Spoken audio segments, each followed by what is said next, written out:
Tell me your story. Tell me your story. How did it all start? Do you remember? Oh, now what happened? How did it start?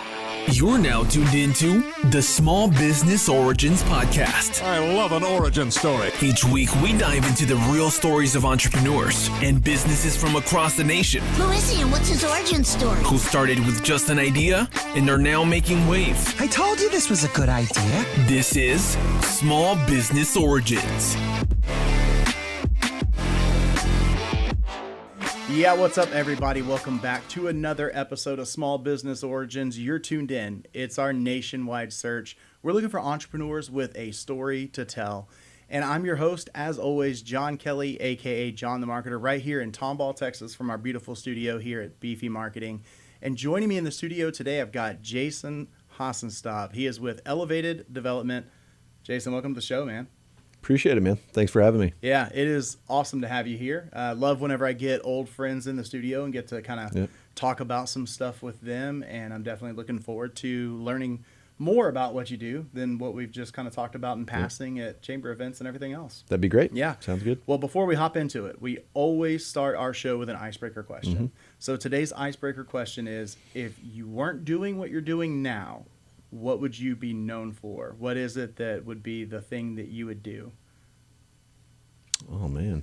Kind of takes you back to like the old kindergarten, first grade. Like, what do you want to be when you grow up? Yeah, That's where I went whenever I thought about this question. I think I would probably, I'm going to go with some kind of extreme sport something. Ooh, yeah. I like adrenaline stuff. I've done bungee jumping. I've done skydiving. I feel like that would be a fun thing for me to like make a career out of and actually just do crazy stuff. Yeah. I mean, so yeah, I could totally see myself doing that.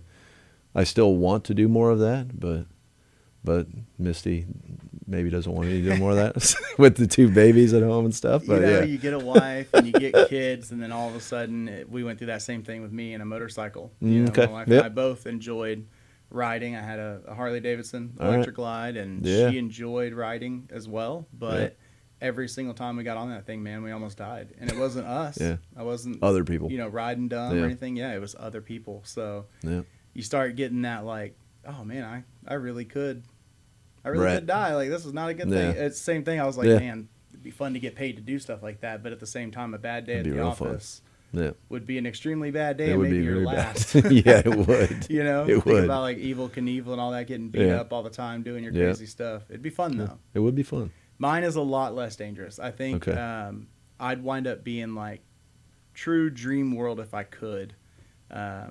Probably just come out of high school with the same stuff I was really interested in, which was acting, singing. Yeah, I remember that. Yeah. That kind of stuff. And it's just like, that's something that kind of always excited me. I enjoyed it, you know, performing. It was just one of those things where I guess I never really could put together how I could make money at it and the route that I needed to go. So I went the public service route, and then now I'm in the marketing side of things. And I think I get to enjoy some of those similar like acts, if you will, by doing things like a podcast like this, for sure. Yeah. It's nice to go, you know, meet other people at networking events, chamber events, and get to know them, because then you run into opportunities like a theater in Conroe. You know, they were courting us for some potential marketing services, and then I got to go be on stage at their playhouse. And was this recent? Or? It was, yeah. It was? I was, okay. I think maybe 2 months ago, Conroe had an arts festival. That's cool. And so I got to go on stage again, and I was like, dude, this is the first time in 20 years. This is awesome. Like, it was fun. I enjoyed it. So yeah, I'll bet. Yeah. Hey there, entrepreneurs. Are you tired of juggling multiple platforms for your marketing and sales needs? It's time to revolutionize your business operations with Wingman. Wingman's an all-in-one marketing automation software. It's designed by experienced marketers who understand your struggles. It's a game changer. It combines the best tools to streamline your communication, automate your workflows, and grow your business. Capture leads using landing pages, surveys, forms, and more. Nurture them with personalized messages via voicemail, SMS, emails, and even Facebook Messenger. And close deals with built-in tools to collect payments, schedule appointments, and track analytics. Say goodbye to multiple marketing tools and hello to Wingman. It's your unified platform for all business needs. You can enhance your online presence, manage your reputation effectively, and cultivate leads effortlessly. So are you ready to take your business to new heights? Visit trustyourwingman.com today and let Wingman be your co-pilot to success. I've been listening to Wingman. Yeah. Well, the whole reason we're here to talk about you. So I asked this question pretty much to everybody who's on the show, and it's kind of loaded, but man, just tell me, who are you? Where'd you come from? How'd you get into entrepreneurship? Yeah. What's your origin story? Yeah, absolutely. Love to share more about me. So I'm originally from Omaha, Nebraska. I was born and raised in Omaha, and I left when I was 19. But when I was growing up, my parents ran a concrete construction business. So I grew up in the construction business and the development business. Kind of a very interesting component to it is that when I was born in 1984, my dad worked for a company called Kiewit, which is a company that I eventually worked for nearly 14 years. And so I grew up in the concrete business. It was largely in the commercial space. So a lot of like retail, strip center, big box retail, did a good amount of self-storage. It was particularly back in the 90s when it was becoming more common, more popular. As an asset and as an investment. And then there was a lot of healthcare in mid-rise office just because of the different developer clients that my dad had relationships with and worked for. And so even at a very, very young age, I was exposed to construction and development in all its forms and absolutely loved spending time with my dad, just going to job sites. Even when I was 4 or 5 years old, those are some of my earliest memories of just remembering anything. And that's just going to job sites with my dad on weekends and evenings. Because even at that age, my dad's business wasn't a full-time thing. He didn't go full-time until 1988. And so that's when he left Kiewit, went full-time into the business, and then eventually they actually just retired back in 2022. My mom and my dad did. Nice. But even prior to that, my grandfather on my dad's side was in the construction business his entire career. Started in the union, worked his way up into a salary project manager position by the time he retired, like 45, 50 years later. So just that kind of exposure is what I had growing up. Right. And I wanted to get involved in larger, like high profile type projects, particularly in the infrastructure part of the industry. And there's not, Nebraska doesn't grow quite as fast, certainly as Texas does now, or in this case, California. So I went to work for Kiewit, actually right after my freshman year in college. I was still, doing general education courses, so I wasn't even really doing core courses yet. But I applied for an internship with Kiewit in Omaha. I honestly didn't think I was going to get it because it was so early in my college career. I just thought, well, it's a good exercise, if you will. So I applied, submitted, and this was technically, I had just finished one semester of college. So I applied because you apply in December for the following summer. So I just finished my first semester in college. I ended up doing a couple of interviews, and the guy that I interviewed with, still remember Phil well.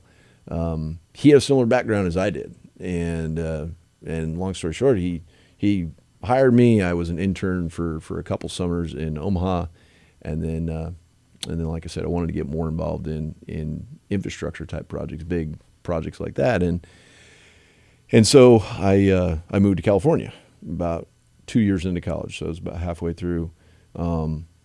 Moved to California and continued to work for Kiewit when I was out there, and continued to be an intern both in the summers and throughout the year, going to college.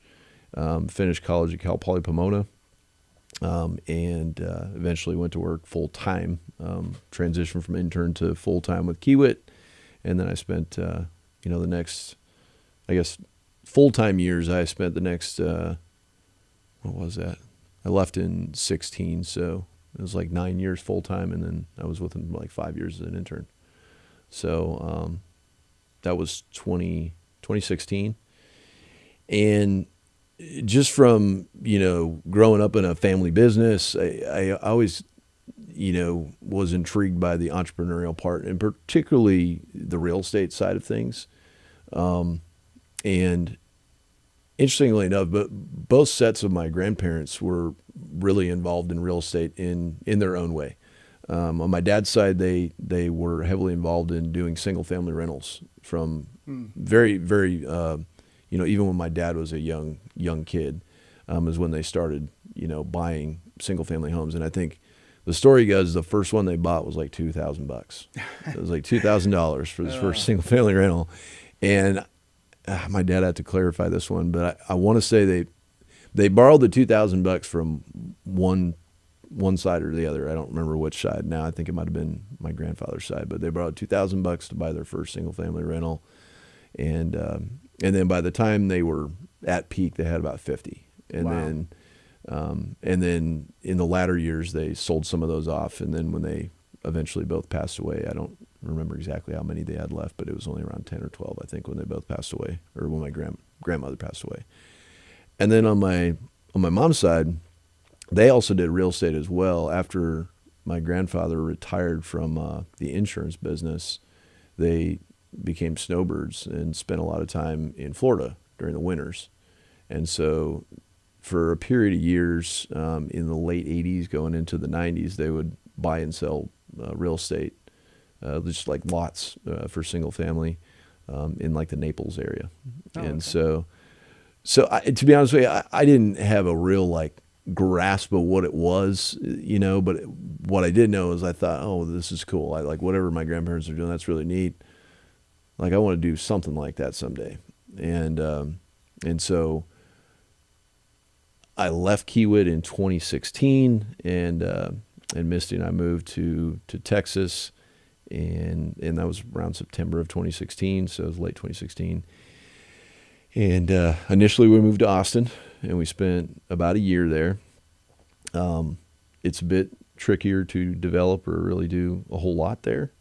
And so a year later we moved to Houston, and we've been here ever since. So we've been in Houston since late 2017. And we started with infill projects. So we've done a single unit, and we've done a variety of like 6-unit projects, 10-unit project, 12-unit project. And then really my ultimate goal was getting more into the things that I really enjoyed when I was at Kiewit, which was big, road projects, underground utilities, building wastewater plants, power plants, things like that was all the stuff that I was involved in. I absolutely love that stuff. I still do. I really, really enjoyed that work, and it's like a whole different part of the construction and development business. It's far different than, for example, actually building homes in the residential side. That's kind of its own, grouping of individuals, and even the trades are different, right? Yeah. It's all geared towards that, commercial, and in this case, more infrastructure. So you're just working with a different group of people. And so now a lot of what we focus on is we still are doing some of that infill development, but a big part of what we're doing now is actual land development. And in some instances, we'll go vertical, and in others, we're just developing the land and selling the lots to home builders, for example. And then on the other side, we are doing office and flex industrial developments as well. So one of the office projects we're doing is the one right around the corner. Okay. Yeah. So the one right across from Tomball Fire Station. Right. Yep. Yeah. So I've seen obviously a lot of different things going on around town, and so it's hard to keep up with all the different developers kind of working on this stuff. You're right. It's wild. Andrew had told me about that though. He was like, "Yeah, man, that's his stuff." I was like, "Oh, I can't keep up, man. There's so many, and it's good. It's all good things. I'm happy to see it come in." So, so you're basically almost, I wouldn't say a jack of all trades, because you have just a couple things you narrowed down there. But I'm not just coming to you with a development project of my own in mind and just kind of like booking you, right? So like your excuse me, your someone who is looking at this as an investment. You're buying land that's available and then turning it into something. That's correct. Gotcha. And you do everything from just the dirt work and kind of moving, prepping the site and selling it to someone, all the way through just on the commercial side. You're kind of looking at potentially, I'm assuming, renting these out, or is that going to be a Yeah, sale? that's right. Okay. Yeah, like the one right around the corner here is got to have a daycare in one building, and then in the other building it's got a Edward Jones franchise and a mortgage franchise in it. We got some space still in that second building we need to lease up, but yeah, no, that's accurate what you said. It's we're managing the vertical on the commercial side. When we are talking about on the residential side, we'll hire a home builder if we're gonna take it to full vertical on homes. We won't manage that internally. Yeah, So is like that we have in kind the of- past. That's some property that you do look for, something that would be residential whenever you're going to purchase and invest. As long as you're Absolutely. going to make money off the deal. Yeah. I got you. So are you someone that, when you say like kind of you've got the builder for that, are you someone that's going to build a home and then try to sell it? Or is this a custom type thing where I can kind of watch what property you have, say that I really like that property, I like the work that you've done, the site prep and everything, and then get in contact with your builder? Or, am I technically going through you and you're kind of having the builder? No. What's happening is a lot of what we're doing is we're not on the residential side, is we're working with home builders. So I know you're familiar enough with the Houston market. We do in Houston, in the Houston metro area, we build 35 to 40,000 new homes a year on average, which is an insane amount of homes, and in just a yearly basis, right? Especially when I come from Nebraska, right? There's 2 million people in the whole state, and there's 7 or 8 million people in Houston alone. But and it grows in leaps and bounds, right? I think we had a net growth in population in the Houston metro in 2024 of like 140,000 people, and that's all births, deaths, in-migration, everything. That's which is a huge year even for Houston. And so what we focus on is feeding the home builders lots. Right. So that makes sense. So the home builder, it's an extremely competitive home building market, which is why it remains quite affordable too, for all intent and purposes, especially as big as the Houston metro is. But most of your home builders, they don't develop. In some cases, they don't develop any of their own lots. They only buy developed lots. In some cases, they may develop certain percentage on an annual basis. But for the most part, even Lennar, D.R. Horton, the biggest builders in the nation. Yeah, mine was Meritage. Their Meritage is one of the big, they're top 5 or top 10 big builder.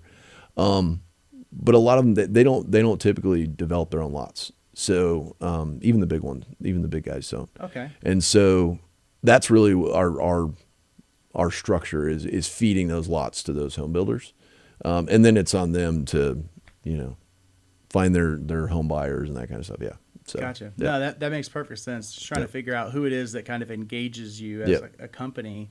So you're basically just kind of getting this property, making it nice and presentable, and then bringing them in to say, hey, let's develop a neighborhood here. Yep. So even when it looks, because mine kind of looked a little different, and it may have been just timing, we were building during COVID and everything else, but I remember they were building actual homes in our neighborhood, and then other properties, the lots, were being kind of scraped and prepped and all that kind of stuff. So even when that's going Phased on, out. you're kind of existing almost like a subcontractor, except you're the one who initially made the sale of the land as an investment to them. That's right. Gotcha. That's a wild thing, when I think developer, I just always kind of, I guess, assume that, it's something along the lines of purchasing a building or property and refurbishing it, or purchasing a blank property and building something on it, like, office buildings or storage buildings or something. Just never really thought that there'd be so much available in the residential development, because you just, maybe I'm alone here, but I kind of assumed that these big builders, they would just have somebody that comes out and does that Yeah. for them, you know. So It's, that's kind it's of a safe assumption, and in some cases they do some, Right. but yeah, they wouldn't be able to, and I'm not sure where the final numbers are going to land now, but it's D.R. Horton is going to deliver like 85 or 90,000 homes in all markets in 2025, which is actually a step down from the previous couple of years, because they were over 90,000 in the last couple of years. It'd be impossible for them to buy land and develop that many lots and keep up with that volume on an annual basis. I mean, it would just be the monster administrative they would have to build to make that happen would be pretty incredible. They'd have to be even bigger of a Oh yeah, because of much all larger. the work, all the machinery. Yeah. I mean, it makes sense from an entrepreneurial standpoint when I'm thinking about it now. Like you said, it's like, good God, can you imagine? You know, it's easier. It's the same thing we kind of sell ourselves from a marketing perspective. You know, it's like, hey, you can put the infrastructure in your own business. You can have a marketing department. You can have a CMO. You can have, you know, kind of your lead marketing like person that's leading all those things along with that person, and then you can just have a bunch of marketing minions running around that do all the dirty work of capturing content, writing things, and everything. Or you can hire an agency, and then you don't have to have all that in-house, you know, cost, right? You're paying all of those people benefits, taxes, everything, versus in this case when I'm just kind of comparing it, it's like, well, yeah, but why do all that when you can, sure, you're going to pay a higher price tag, but you know you're going to get your money back in the development. Yeah. You know, No, that's a pretty analogy. Yeah. Because like I don't want to do any marketing, so right. That's a pretty analogy. Go do that. I want to stay in myself. my lane. That makes sense, right. right? DR's like, hey, we build these awesome homes that we love, and we put people in them, and I'm not going to try and get all the dirt work done to do that. That's right. So how? I mean, kind of to branch off a little bit, how much of that process for them is subcontracted out? You know, these builders, they're just going to, like, I know for sure the AC guys, you know, electrical, plumbing, they've just got all these different companies that are kind of coming in. So what is it that they really make their money on in that industry? You know, I guess it's kind of an investment game for them as well. Interesting component to that is that and this isn't a total blanket statement, but a lot of them are making their money is in the financing. Kind of like in a car, right? I mean, car dealers, they're making a lot of money in the financing, which you don't necessarily think of. You know, you might think, oh, well, they made money on the sale of the car. Well, they did, but at the end of the day, it's the financing is where they make a good amount of their money. Yeah, I mean, that makes sense. You're thinking a $20,000-$30,000 car, they're probably truly netting $3,000, $4,000, $5,000 in profits back to the dealership once they pay out commissions to their salesperson and everything else. So it's like, yeah, they got to be making it somewhere, and that makes sense because when you're buying that house, man, they're always like, hey, get all these incentives. If you talk to our mortgage company, you know, our preferred lender, you're going to get all these incentives. Especially in recent years with the rates being higher and a lot of the home builders, you know, doing rate buy downs and things like that. That gives them the advantage, and they've had that advantage for, I mean, a couple of years now. Yeah. And they'll continue to have that advantage if rates remain a little bit high, which, you know, the funny joke there, right, is that rates are not historically, from a historic standard, they're not high. It's just, everybody got so used to them being so low that, you know, it's just a perception thing. I know my parents' first house, and my dad was on the VA bill, and I want to say he said he got like 12 or 14%. Wow. That was back in the early 80s. And so when we talk about 6 or 7% being high, he's like, yeah, it's all relative, different eras. I could have saved 50% when I bought mine. But it's like, I mean, I know there's inflation and everything else, but it's like, man, at the same time, though, you bought the first house you invested in as a rental unit for $2,000. Yeah, we're talking about a $240,000 home when I bought it. It was supposed to be $190,000, but it took me like an extra month to get everything together to sign the contract, and this was right as COVID was kind of killing the supplies. So the whole plywood thing happened shortly after. I lucked out when we got in, and we were at that like 3. I think the bottom was like 2.5% on the interest rate when we built. I did not qualify for that, but I think like a 3.5 or something like that. That's still so awesome. Beautiful. rate for me, and I'm happy with it. Was supposed to pay $290 for the house, paid, way more than that, but turned around and I'm like, I don't care, because I had planned on being in this house for 20 years anyway. So I'm like, I don't give a shit. Let the price just bottom out. Right. Like, let the market, just collapse, and my house is only worth $150,000 for the next 15 years. I'm good. That's less taxes for me. Lower note, but nope, it skyrocketed, and what took me 9 years to get 100 to 150 in equity in my last home, the first one that we built.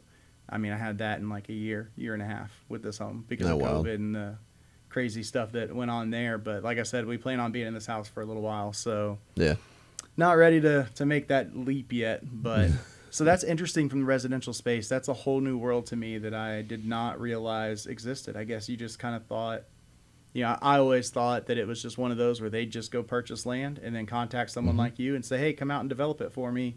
But to make that, that bang on your buck right there up front and just say, hey, I've got this, it's ready to go. And that is another delivery method that we do where, we'll put the project together. We'll sell the land after we've completed all the engineering to the home builder, and then they'll pay us on a fee to develop it. So there's different structures that apply in there.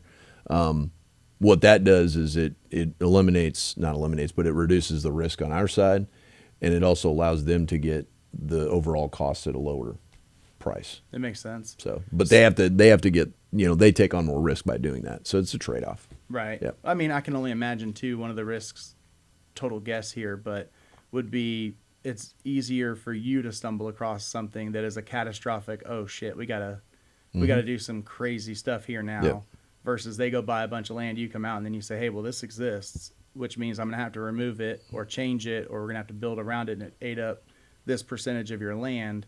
And now it's like, well, cool, we just spent all this money on it. Maybe we would not have bought the land if we knew that was going to be a problem. Right. Well, and that's part of what, in a huge way, that's part of what the home builder, the whole ecosystem is kind of built on, is that the projects that we put together and other developers that do similar to what we do, in some instances, it takes years and years to get, flush all those things out and get the engineering right and just work through everything. We've got several projects now that they've been in motion for well over 2 years. Wow. And we're getting closer to breaking ground here towards the end of this year. But by the time we do break ground, we will have already spent, 2 years of energy in it. And that's funds tied up. Funds are tied up. Yeah, that's money already spent, which in the grand scheme, I'm sure more than washes out. But that's still 2 years of... You look at it like a traditional investment from just a regular old civilian perspective. If I go buy a CD or go put money on an IRA or invest in the stock market, anything else, and it's like, man, it takes so long to get it back. I want to do something instant.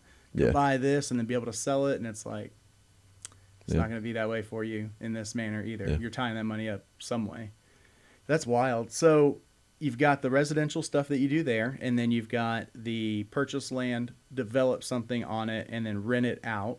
And then are y'all doing anything on the sales side of that as well, where it's just like, hey, I'm going to build this building and then sell the whole property? Or are those the two main things that y'all are into? Yeah, we are doing that as well. So where it makes sense, we are doing build to rent single family. That's obviously a little more of a specialized for location and what the desirability is for the end buyers of that type of property. But in that structure, and that's an example where we would utilize one of our home builder relationships, and they would actually build the homes, and then we'd turn the homes over to a buyer that's going to operate it as a build to rent single family. Gotcha. So we are doing that. Okay. Yes. Yep. And so you're essentially going to, I mean, you said turn it over. So are you selling it to someone that's going to just purchase it to manage as their income? And our preferred structure is we sell it to them when it's complete, and their responsibility for leasing it up through their own property management or however they do the lease up. So residential's not something that you want to put a landlord in. That's correct. I can imagine it gets messy, man. Yeah. That's correct. I rented a house one time in my life, and Okay. it was a terrible experience for Was us. it? You know, and we had a full management company that was kind of handling it. Yeah. To be honest, I feel like we would have gotten along with the homeowner better Yeah. than we would have this guy, because he was very understanding, and this guy was just like, I'm managing it on behalf of this company, and these are the rules. The rules are the rules, and I'm like, yeah, but we're moving out. We've been good renters, and you want to keep our deposit because there's dead grass, but we've been in the middle of a drought and we can't water. Like, that takes some understanding where you need to say, hey, you know what?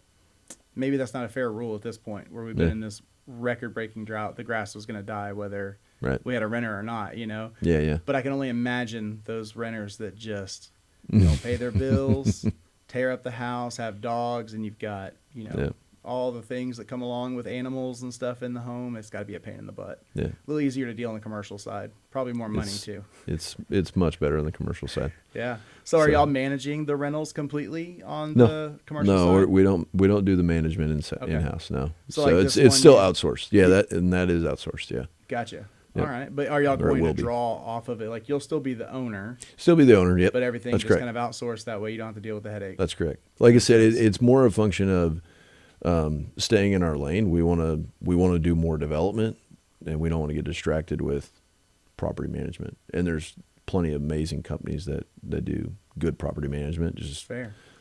let them do what they do well and what they're set up for, and they've got their administrative established. I was going to say, it goes right again back back to to what we your just talked analogy with about. marketing. It's the same. Yeah. It's the same. Why would you want to build an add-on to your company and then now have to say, cool, I get to be a CEO of a development firm, and I also have to manage the property management side and everything else. I can see that becoming a headache. Yep.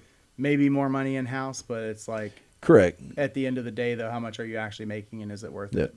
And I think there's a certain level of passion that people who do property management, I gotta give them a lot of kudos. Whether it's commercial or it doesn't matter. I think they don't have an easy job all the time. So Yeah, I don't envy them. I don't want to do what they do, and Nope. they do it well. So just let them do it. It is so wild how many people exist in the world that will look at whatever job you do. There are plenty of people that will look at my job as a firefighter or the paramedic side of what I do, the medical side, and they're just like, there's no way. Yeah. There's no way I'm running into a burning building. There's no way I'm walking into that kind of a house with that kind of a person, or they're dealing with that kind of an illness, or you got what on you at work the other day, all those things. And I'm like, dude, it's just what I do. Yeah. And so it's weird to think about, but it's like, I couldn't imagine having to deal with that headache, right? Right. Same as being a kindergarten teacher. It's like, I can't hurt I wouldn't cats be for a able to do that living. one. I love my he's a first grader now, but I'm like, I love my little kindergartner when he was a kindergartner, but there's no way I could deal with all his No little way. friends. Like, I agree. So when you see those kindergarten teachers that are amazing, it's just like, I don't know how you do what you do. I agree. But Very same much. thing, I'm assuming someone would probably be like, dude, I can't imagine, spending all this money, all this time, going through all these headaches to develop something, and then you just get rid of it. You sell it and you move on to the next one, or you have it and it's still there, but you've got someone else that's kind of managing it. Yeah. You're not there with it. It's not yours. Like some of those property managers would probably say the same thing. Like, I can't imagine buying a beautiful property like this and just walking away, kind of crazy. So how did you start this? How does one get into this? Because for me, I'm just thinking, if I had, I don't even know what the numbers would start at, but I'm like, maybe if I had $500,000 to $1 million, I could start my first project. Mm-hmm. But I'm assuming with lenders and everything else, there's routes to kind of take. So what is it that just kind of illuminated that path for you to be able to do this? So like anything else, when we got started back in 2016, when we moved to Texas, particularly me, I was doing a lot of research even before we moved, different real estate investor groups, things like that. And ultimately we joined one of them and been part of that group ever since. So that was in late 2016. And kind of similar to, go to college, you're going to meet people that have like and shared interests. Same thing in this. And, you can name any, there's networking events for all kinds of different things, every night of the week, it seems like now. Oh yeah. And so that's what we did. We got involved in that, and beyond just joining the group, attended a tremendous amount of different just real estate investor networking events, especially in those first probably 3 or 4 years. And so that was one way. So just meeting people that are doing what we want to do, and what we want to be involved in. And so in a lot of ways, the projects came to us. So obviously I have a certain set of expertise from what I grew up doing and my background with Kiewit. And so there's always kind of a matchmaking component to that. And so it kind of just evolved from there. As some of the projects came in, well, hey, we've got this project. Can you help us with it? So that's how some of the projects came to be. And now more so, we're much more active in going and putting the projects together. A lot of what we're doing now is we found the land. We've been working on it.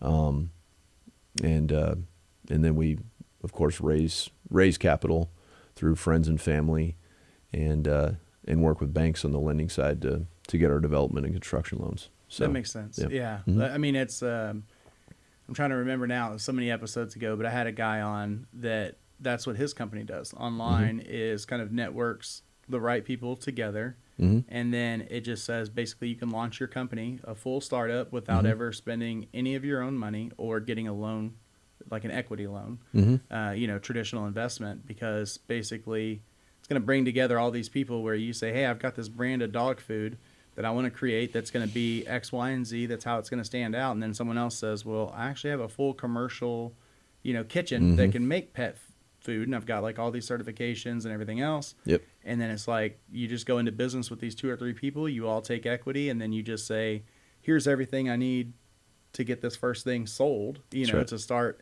actually distributing this. And then once it takes off, everyone's got their piece and everyone kind of fits in. That's right. I think I saw this kind of play out when I was in paramedic school. I met a guy, and he was just on the side kind of doing like house flipping.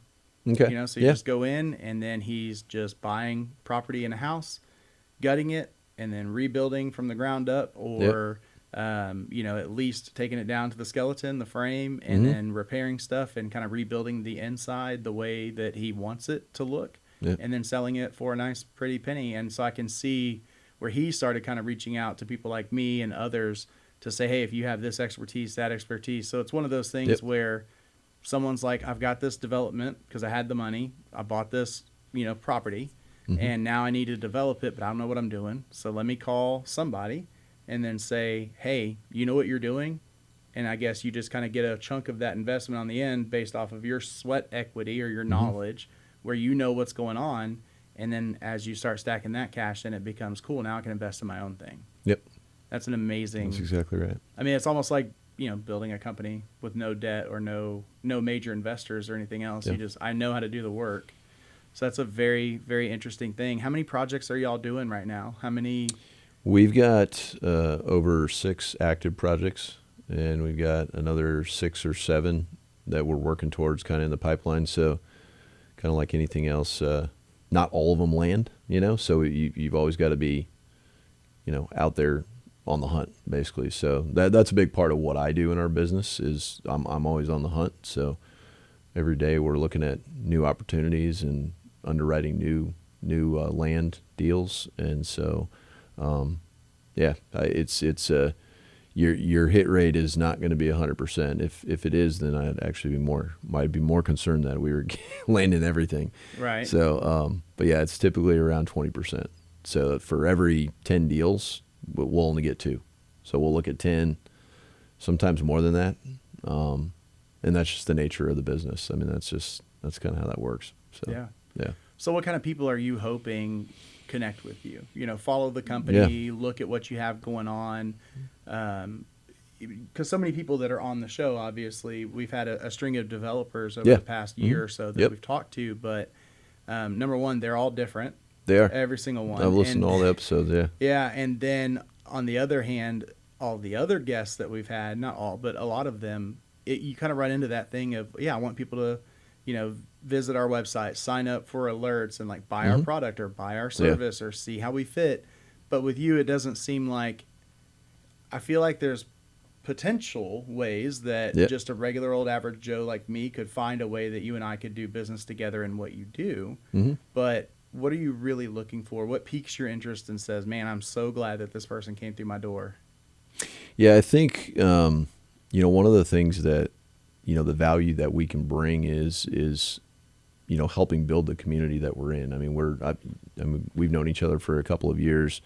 We're part of the Tomball Magnolia community, and, we want to help build a community that we can all be proud of. And we're one group. There's several other groups that are here local in Tomball that are doing somewhat similar developments, but yeah, I mean, we're looking for land opportunities. We want to be a part of the community and continue to help it grow, because the desirability of particularly being in Tomball Independent School District is huge right now. Right, it's one of the best districts in the state, and for that reason, people want to move here, and so. We want to participate in that growth and do it in the best way possible.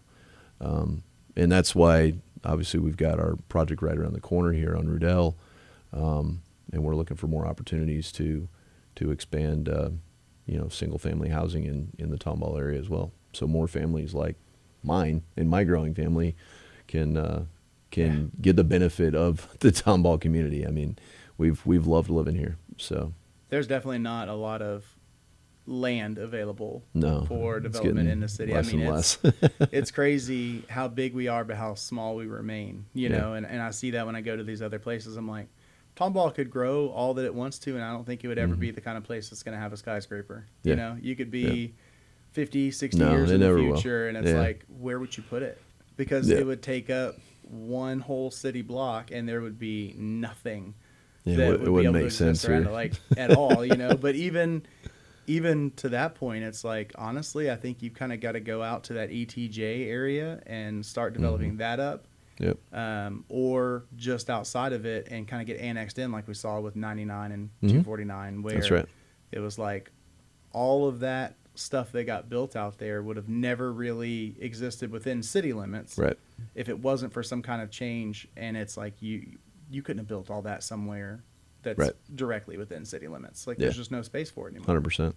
I mean, there is, but it seems like kind of what you're looking for, right? Where it's like, hey, yeah, I've got this property that I've owned for, 50, 60, 70 years that's been in my family forever, type thing, but we're not going to do anything with it. And it's great location over here that I believe in. So you would be one of the people that I could kind of contact Absolutely. to shop it to and say, hey, look, I want to give you a stab at this, to come out and just take a look at the property. Tell me if you have a vision for it. And then I guess that would be my job as that landowner. Is I need to find a developer that, I mean, first and foremost, if you're going to sell the property, especially a family one, I'm assuming you want to know that something cool is going to go there. Not that you'll have Typically, yeah. control, but Yeah. when you talk to that developer, you don't want them to just say, yeah, I'm going to build some crappy strip center that's just going to have a bunch of like low budget renters in there. You want something that aligns with what you would have liked to have done with the property had you had the means. But even if you're not worried about that, just, hey, what's your vision on this? What do you think? And then how much are you willing to pay for it? And just kind of shop Well, and it to you. there's also a lot of creative structures that can be implemented as well. I mean, That was we've my next done, question was, could I use it as an investment? Yeah, leverage? in some instances, you can always talk about just a straight sale. But there's also a lot of instances where you can get creative on how that sale happens and maybe stretch it out over time. And especially if it's a larger property as well. You're not typically just going to go develop 100 acres all in one shot. That's just not normally what you would do. So that might be, some examples of how we in our team can get a little more creative in how to structure it with the owner / seller.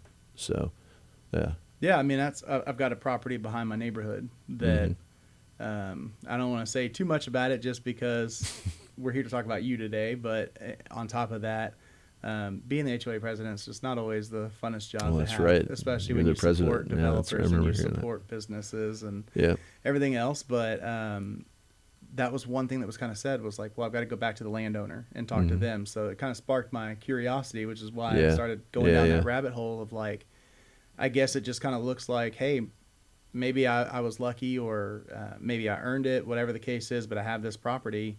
I don't want to just straight sell it. I don't have the money to invest in development and just hire you, but it's something where I can say, hey, I've got this property. It's worth, $400,000, $500,000, whatever you build on it could make it worth 2, 3, 4 million, all in all with the cost and everything else. I'd like to walk away with at least X number of percentage off my investment so that I make at least, $750,000, a little more than I was anticipating selling it for. So that's kind of what a structure could look like. Obviously, so many variables, but I could come to you and say, perfect example is a project we're doing. This one is actually down in Acres Homes. Oh, okay. Beautiful side of town. The landowner owned a little over 3 acres, and we partnered with some good friends of ours that are a home builder, Stonefield Homes. So we partnered with him, the landowner, and Elevated Development, where the landowner's putting the land into the project, and he's going to get, like you said, he's getting a certain amount on the back that he's effectively guaranteed. Plus, he's sharing in the profits of the project as well. Oh, that's amazing. So, and then of course it's a profit share between those 3 main participants. But that's a perfect example right there. Is the owner of the land, he has no desire to want to be in the weeds, right? He doesn't want to, and he was willing to do that. So those are the creative ways that we can deliver the project. And again, he doesn't get in the weeds. He just wants it to be a profitable project that everybody can be proud of. Yeah. So those are perfect examples. There is that one. So what if I'm a nonprofit, or what if I'm a company that wants to develop something, a large complex or a large piece of property? Yep. But again, I don't have the money. It's not something that I can just kind of go out and spend this kind of money. Is there something that exists in that world of networking where it's like, hey, you know what I'm into, you know what I'm doing, you know my goals. Let's find a piece of property that piques your interest. It's something that you're aligned with working on. And then once you find that property, I can lend my expertise of whatever it would be. Like if it was me, it's like, hey, I can help on the marketing aspect of things, or putting together a website for it, or, because like if we're going to rent out this property to, 5 or 6 different business owners, because it's going to be like some type of strip center or something, I can find those people.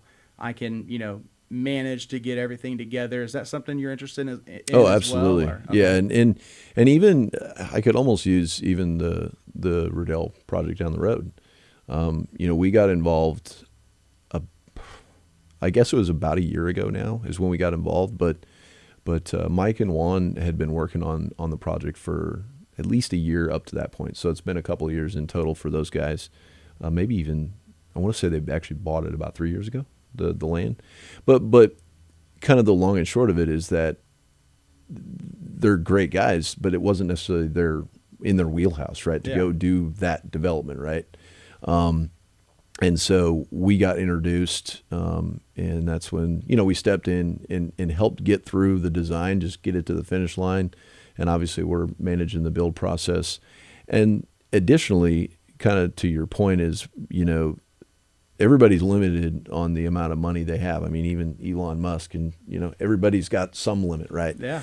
And so part of what we were able to bring is we had outside investors that came in and invested some additional capital into the project, and effectively just helped put all the pieces together to get the thing to the finish line. And so there's another way that we can certainly add value is not only kind of early upfront look at, well, what makes the most sense for this property? Is it better suited for residential, for some kind of commercial use? That's kind of your starting point. And then kind of assessing what that project looks like and what its, profit potential is. And yeah, if in this case, if the owner is inclined to continue forward, but they don't necessarily have the funds, then that's something that we could help with if it's the right project type. That's what I love about this show is, I want to kind of get across to people when they're listening. It's like, well, how does this, talking to a developer on the show, how does that really pertain to me as a listener? How could I specifically get involved? And it's like, well, are you a listener that works in government? Do you work for the county? Do you work for the city? Because I can only imagine that developers get calls from agencies like, municipalities and everything else that says, hey, we're looking to develop a new EMS administration building. We're looking to develop a new city hall. We're looking for these types of projects, to get done, and we need a good, reputable developer to put in a bid on that. I can only imagine that, kind of like you said, on the investor part, it makes me start thinking, oh, okay, so maybe if I did have funds that I wanted to invest and I wanted to do something that was going to have a pretty good chance of paying out within that 2-year time frame. Sounds like you can kind of contact someone like yourself or another developer and say, hey, I've got, X number of dollars that I'm looking to invest in a project. What projects do you have going? Are you looking for investors on those things? At the very least, like you said, it's just networking and staying in touch with each other. It is. Because eventually one day, somehow, you're going to pop up and be like, oh man, I remember talking and John told me, 6-8 months ago, he was interested in putting $100,000 somewhere, and oh my God, this project that I'm working on, we're short like $85,000, and it seems like nothing. But if I just tell him, let me borrow that 85 for a year, and I'll give him back 100, I bet he'll be okay with it. And then it's like, boom, I just made a bunch of money, $15,000 in 12 months. That works for me, Obviously, numbers are going to be so different, but it's just insane how you can kind of relate it to anybody. Like you said, it's just talking to people and knowing them because anyone and everyone can find a way to kind of get involved in these projects, it seems. Absolutely. Even if it is, just, hey, let me know the next time that you've got this type of building, that's going to have this type of a commercial rental space available because I'm looking. That's right. And then all of a sudden, one day you develop that into something, and then I'm able to rent that. So absolutely. That's amazing, man. What is your favorite part about it? Which part do you enjoy doing the most? Is it truly just everything you have your hands in at the moment, or is there one thing, if you could just only do this going forward, that you love? I think the thing that I enjoy the most is the hunt, like going after and trying to find the next opportunities. That's why I spend a lot of my time there. But the thing that really intrigued me, even at that young age, like I knew, like, I know this may be not true for a lot of people, but even when I was 4 or 5 years old, driving to those job sites with my dad, like, I knew I wanted to be in this business. Like, I knew I wanted to be in construction because, going, weekend with my dad and, seeing the projects that he was involved in take shape it's still, I love it. I just love it. You start, in a lot of cases, all the unsexy stuff is all the underground utilities and the paving, I guess, right? And then once you go vertical, then there's more sexy for everybody, and that's totally 100%. Fair. But even watching, hopefully people are enjoying watching the project go up over around the corner, and it's fun. I just enjoy it. It's in some way it's kind of an art, right? So you everybody who's participating in the build process, from even the engineering and the initial conceptual designs all the way to its conclusion, and seeing it, and again, the amount of time that it can take sometimes to get that done, years and years. And so I love a good time lapse of a build, which we'll be doing on all of our projects. Those are really cool to see. The whole thing that took a year in 2 minutes in a 2-minute clip. Those are super cool. I love those videos. But yeah, seeing it come all the way to its completion is, and yeah, just being part of it. That I love that. Absolutely love that. So do you get to be just the head hunter or land hunter or whatever whatever type of bounty hunter you are when you're on the search and the hunt for that, or how big is the company? Do you have people that are kind of handling these things for you so you can go out there and search for those new deals? Yes. Yeah. I have one main business partner, and then we've got a bunch of amazing teammates that help us with a variety of different things. But yeah, I typically do spend most of my time on the hunt and evaluating new properties and doing stuff like this, which I enjoy. Yeah. So I like doing this stuff. Marketing is fun. Yes. And, all content is marketing content. And I'm with you, man. It is. It's cool doing this kind of stuff. And I'm not going to lie. I mean, I didn't realize how much I would enjoy speaking to developers because you do often, and again, maybe it's just me speaking for myself, but I often thought, when I thought of developers, like there's just a lot of really boring stuff. And I'm sure that there's a lot of boring stuff that surrounds your business, but it just never really seemed like anything I was interested in until I started interviewing developers and then realizing like the passion that goes into it sometimes. Sometimes it's like, this isn't just some property I'm developing and selling for a quick buck. Like this is my baby. This is something that I am invested in more than just financially. I'm emotionally invested in that property, or even though it may have never been yours, even though, you may have just been called in to kind of do something, like you said, seeing it kind of grow and become what it's supposed to vertically. It's like, oh, there it was. It went from what was in our head to real life, That's right.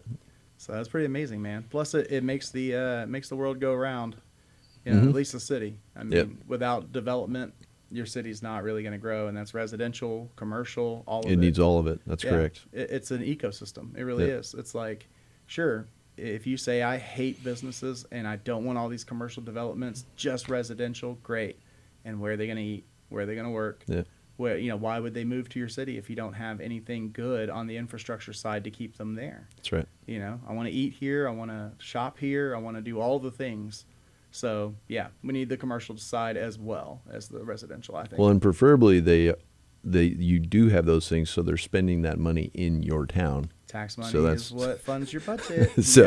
You kind of want that to be there, so they're spending the money in your town, not having to go across the way to go grab something to eat or whatever it is. I've always been caught in that middle of I love the city and I live in it, and I want that small town feel. It's a great, absolutely love the fact that it's like, man, I can walk out in public and I know a lot of people and I feel connected, and it does feel like that small town. But at the same time, when you're looking for something to do on a Friday or Saturday night, I want options here in the city so I can spend my money here. I don't want to have to go to Vintage.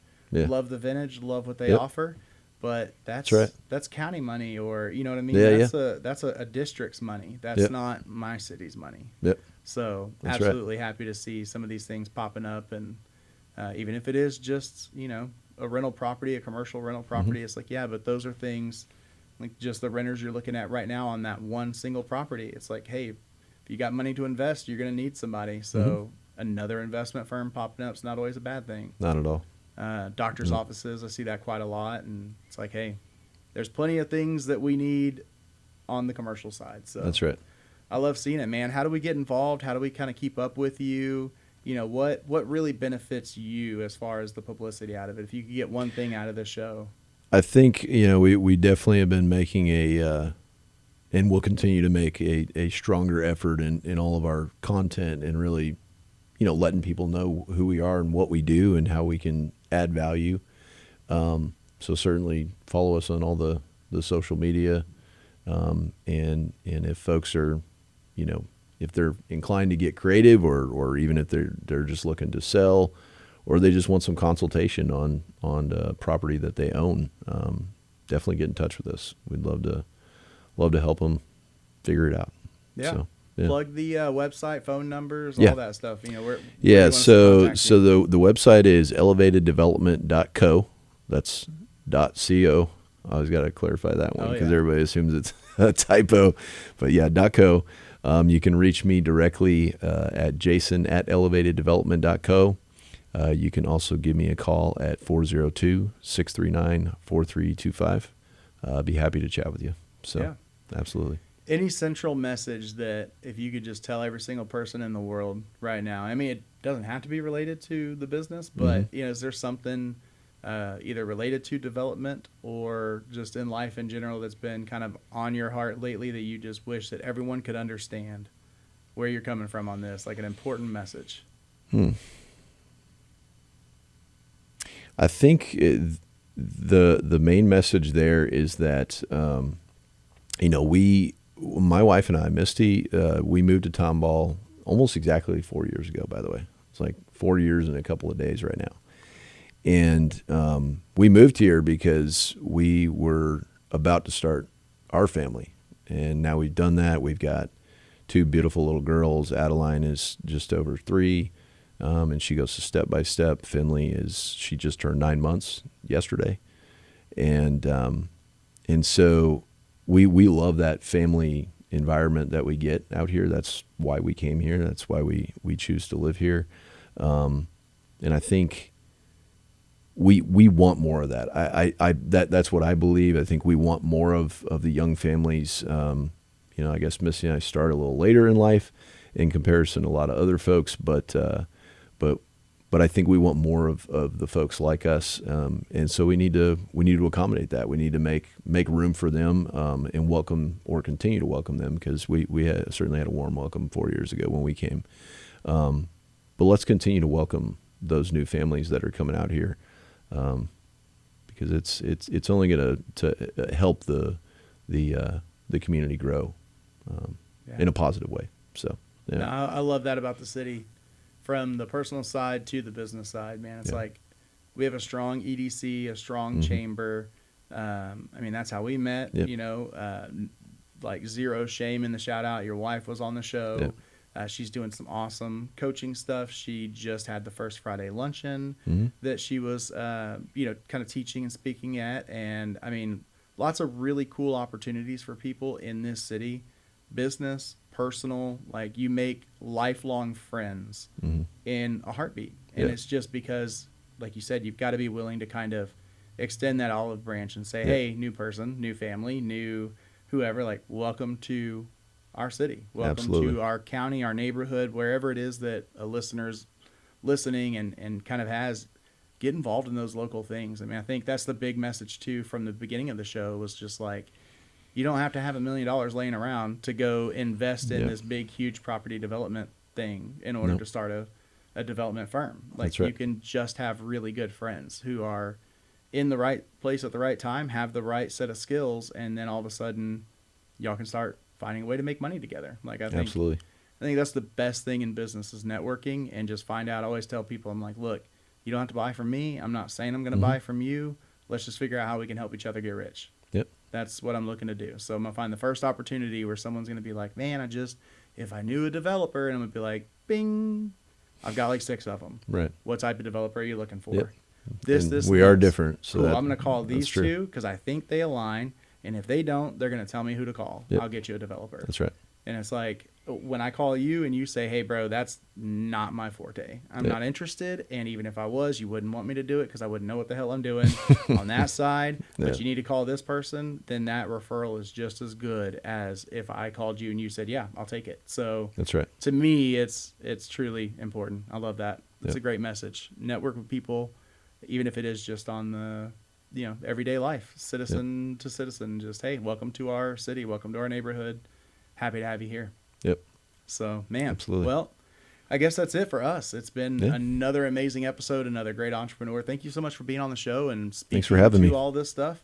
We're going to have all the links and everything down below so that you can get in touch with Elevated Development and see what they have going on. You can hit up Jason, see what, how you can fit in. What can you do for them? What can they do for you?